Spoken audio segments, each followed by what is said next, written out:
నమస్కారం. మన ధనలక్ష్మి ఉపాయాలు ఛానల్ ప్రేక్షకులకు స్వాగతం. మీ ఇంట్లో లక్ష్మీదేవి నిలవకపోవడానికి, ఎంత కష్టపడి సంపాదించినా చేతిలో డబ్బులు మిగలకపోవడానికి అసలు కారణం ఏంటో ఎప్పుడైనా ఆలోచించారా? పగలు అంతా కష్టపడి పనిచేస్తాం, కాని సాయంత్రం ఇంటికి వచ్చాక తెలియక మనం చేసే కొన్ని చిన్న చిన్న పొరపాట్లు మన కష్టాన్నంతా నీళ్లపాలు చేస్తాయి. సంధ్యా సమయం అంటే పగలు రాత్రి కలిసే అద్భుతమైన ఘట్టం. మన పురాణాల ప్రకారం, ముఖ్యంగా బ్రహ్మవైవర్త పురాణం ప్రకృతి ఖండంలో చెప్పినట్లుగా ఈ సమయం అత్యంత శక్తివంతమైనది. సాక్షాత్తు శ్రీ మహాలక్ష్మీదేవి ప్రతి ఇంటి తలుపు తట్టే సమయం ఇది. కానీ సరిగ్గా ఆ సమయంలోనే మనం చేసే 3 ప్రధానమైన తప్పులు ఆమెను తిరిగి వెనక్కి పంపించేస్తాయి.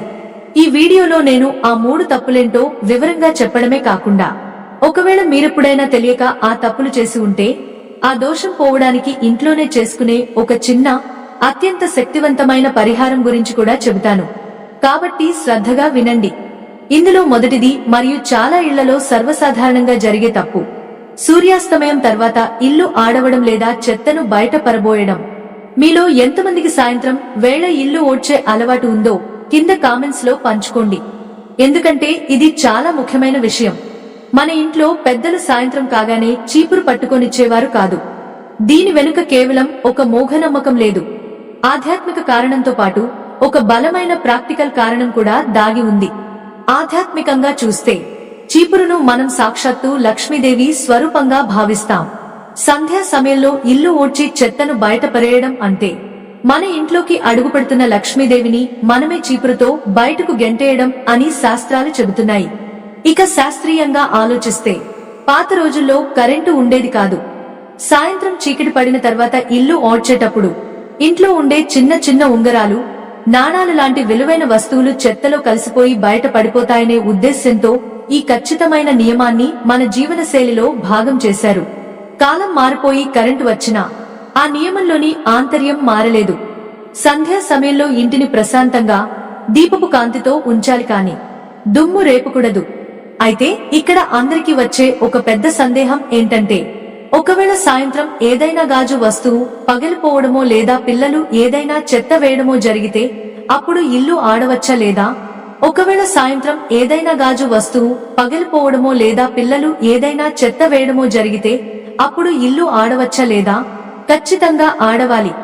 ఎందుకంటే గాజు ముక్కలు గుచ్చుకుని ప్రమాదం జరిగే అవకాశం ఉంది కాబట్టి. కానీ ఇక్కడే మీరు ఒక చిన్న నియమం పాటించాలి. తప్పనిసరి పరిస్థితుల్లో చీపురు పట్టి ఇల్లు ఓడ్చినా సరే ఆ వచ్చిన చెత్తను అప్పటికప్పుడు ఇంటి ఆరుబయట పరేయకూడదు. ఆ చెత్తను ఒక డబ్బాలో ఎత్తి ఇంటి లోపల ఒక మూలను ఉంచి మరుసటి రోజు ఉదయం మాత్రమే బయట వేయాలి. ఇలా చేయడం వల్ల లక్ష్మీదేవికి ఆగ్రహం రాదు, ఎలాంటి దోషమూ అంటదు.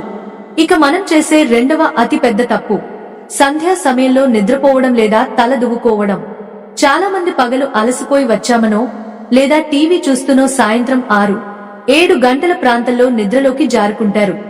ముకండ మహర్షి తన కుమారుడైన మార్కండేయునికి చెప్పిన ధర్మశాస్త్ర విషయాలను ఒకసారి మనం గమనిస్తే, సంధ్యాకాలం అనేది సాక్షాత్తు శివపార్వతులు ప్రమథ గణాలతో కలిసి భూలోక సంచారం చేసే పవిత్రమైన సమయం. ఆ సమయంలో మనం భగవంతుడిని ధ్యానించాలి, దీపారాధన చేయాలి. అలా కాకుండా మంచం పట్టి నిద్రపోవడం అనేది సాక్షాత్తు దరిద్ర దేవతను మన ఇంట్లోకి ఆహ్వానించడమే అవుతుంది. దీని వెనుక ఉన్న ప్రాక్టికల్ కారణం కూడా తెలుసుకోవాలి మనం. మన శరీరంలోని బయోలాజికల్ క్లాక్ ఎప్పుడూ సూర్యరశ్మితో ముడిపడి ఉంటుంది. పగలు రాత్రి కలిసే ఆ సమయంలో నిద్రపోవడం వల్ల మన శరీర జీవక్రియలు అంటే మెటబాలిజం తీవ్రంగా దెబ్బతింటుంది. తలనొప్పి, బద్ధకం, జీర్ణ సమస్యలు వస్తాయి. అసలు ఆ సమయంలో నిద్రపోతే రాత్రి సరిగ్గా నిద్రపట్టదు. దానివల్ల మరుసటి రోజంతా అనారోగ్యమే. అదే విధంగా సాయంత్రం వేళ తల దువ్వుకోవడం, ముఖ్యంగా ఆడవారు సూర్యాస్తమయం తర్వాత కురులు విరబోసుకుని తల దువ్వుకోకూడదని మన నమ్మకం. నెగటివ్ ఎనర్జీలు ఎక్కువగా ఆకర్షించబడే సమయం అది. ఇక సైంటిఫిక్ గా ఆలోచిస్తే, ఆ కాలంలో తగినంత వెలుతురు లేనప్పుడు రాలిన వెంట్రుకలు ఎగిరి వంటగదిలోనో తినే ఆహారంలోనో పడే అవకాశం ఉంది కాబట్టే ఈ నియమం పెట్టారు. చూశారు కదా, మన పెద్దలు చెప్పిన ప్రతి మాట వెనుక అటు ఆధ్యాత్మికత, ఇటు ఆరోగ్యం రెండూ దాగి ఉన్నాయి.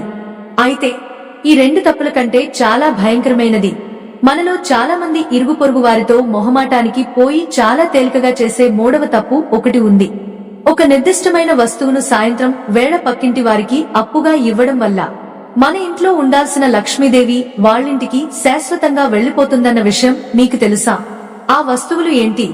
వాటి వెనుక ఉన్న అతి పెద్ద రహస్యం ఏంటో ఇప్పుడు చూద్దాం. సంధ్యా సమయంలో ఎవరైనా అడిగితే మనం అస్సలు ఇవ్వకూడని వస్తువులు పాలు, పెరుగు మరియు ఉప్పు. అవును, పక్కింటి వాళ్ళు వచ్చి కొంచెం పాలు ఉంటే ఇవ్వండి, ఉదయం ఇస్తాం అనో, కూరలో ఉప్పు సరిపోలేదు కొద్దిగా ఇవ్వరా అనో అడుగుతుంటారు. మొహమాటానికి పోయి మనం ఇచ్చేస్తాం. కానీ శ్రీమద్భాగవత మహాపురాణంలోని 8వ స్కంధంలో సముద్ర మథనం గురించి స్పష్టంగా వివరించారు. ఆ క్షీరసాగర మథనంలోనే సాక్షాత్తు శ్రీ మహాలక్ష్మి ఆవిర్భవించింది. అందుకే సముద్రం నుండి పుట్టిన ఉప్పును లక్ష్మీదేవికి ప్రతిరూపంగా కొలుస్తాం. ఇక పాలు, పెరుగు అనేది జ్యోతిష్య శాస్త్ర పరంగా చూస్తే చంద్రుడు మరియు శుక్ర గ్రహాలకు సంబంధించిన కారకాలు. ఈ రెండు గ్రహాలు మన జీవితంలో మానసిక ప్రశాంతతకు, ఐశ్వర్యానికి ప్రతీకలు. సూర్యాస్తమయం తర్వాత ఈ మూడింటిని అప్పుగా గాని దానంగా గాని ఇతరులకు ఇవ్వడం వల్ల మన ఇంటి లక్ష్మి కళను, మన అదృష్టాన్ని మన చేతులతో మనమే వాళ్లకు ఇచ్చేసినట్లు అవుతుందని జ్యోతిష్య శాస్త్ర పండితులు చెబుతారు. ఇక దీనికి ఉన్న ప్రాక్టికల్ కారణం కూడా ఆలోచిస్తే, పాత రోజుల్లో పాలు, పెరుగు చాలా విలువైనవి మరియు త్వరగా పాడైపోయేవి. రాత్రిపూట ఎవరికైనా ఇస్తే వాటి నాణ్యత ఎలా ఉందో చూసుకోలేరు. అలాగే పాలు ఇచ్చే గోవును కూడా సాయంత్రం తర్వాత ఎవరూ పాలు పితకరు. అది గోమాతకు విశ్రాంతినిచ్చే సమయం కాబట్టి ఈ నియమం వెనుక ఎంతో లోతైన అర్థం ఉంది. మరి ఇన్ని రోజులు తెలియక ఈ తప్పులు చేసి ఉంటే పరిస్థితి ఏంటి? ఆ దోషం ఎలా పోతుంది? కంగారు పడకండి, భగవంతుడు చాలా దయామయుడు. తెలియక చేసిన తప్పులకు పరిహారం కూడా మన శాస్త్రాల్లోనే ఉంది. మీరు చేయాల్సిందల్లా ఒక్కటే, ప్రతిరోజు సాయంత్రం 6 నుండి 7 గంటల మధ్యలో ఇల్లు శుభ్రం చేసుకుని, కాళ్లు చేతులు కడుక్కుని మీ పూజా మందిరంలో ఒక ఆవు నెయ్యి లేదా నువ్వుల నూనెతో దీపం వెలిగించండి. ఆ దీపం ముందు కూర్చుని కేవలం 11 సార్లు ఓం శ్రీ మహాలక్ష్మే నమః అనే మంత్రాన్ని కాని లేదా అష్టలక్ష్మి స్తోత్రాన్ని కాని మనసులో ప్రశాంతంగా జపించండి. అలాగే అవకాశం ఉంటే వారానికి ఒక్కసారైనా శుక్రవారం సాయంత్రం మీ సింహద్వారం దగ్గర, అంటే గడపకు బయట 2 వైపులా 2 మట్టి ప్రమిదల్లో దీపాలు వెలిగించండి. ఈ చిన్న పని మీ ఇంట్లో ఉన్న ఎలాంటి నెగటివ్ ఎనర్జీనైనా తరిమికొట్టి దరిద్రాన్ని దూరం చేసి అమ్మవారికి స్వాగతం పలుకుతుంది. మీరు గమనించే ఉంటారు, మన పెద్దలు ఎంతో ఆరోగ్యకరమైన, ఆధ్యాత్మికమైన జీవితాన్ని గడిపారు. వారు ఆచరించిన ప్రతి పని వెనుక ఒక బలమైన కారణం ఉంది. మనందరం ఆ మార్గంలో నడిచి మన ఇళ్లను సిరిసంపదలతో నింపుకుందాం. మీకు ఈ విషయాలు నచ్చితే ఈ వీడియోను మీ ఆత్మీయులతో తప్పకుండా పంచుకోండి. మీ ప్రాంతంలో సాయంత్రం పూట పాటించే ఇంకేమైనా ప్రత్యేక నియమాలు ఉంటే కింద కామెంట్స్ లో తెలియజేయండి. అందరం తెలుసుకుందాం. మళ్ళీ ఇంకొక అద్భుతమైన వీడియోతో మీ ముందుకు వస్తాను. అంతవరకు సెలవు.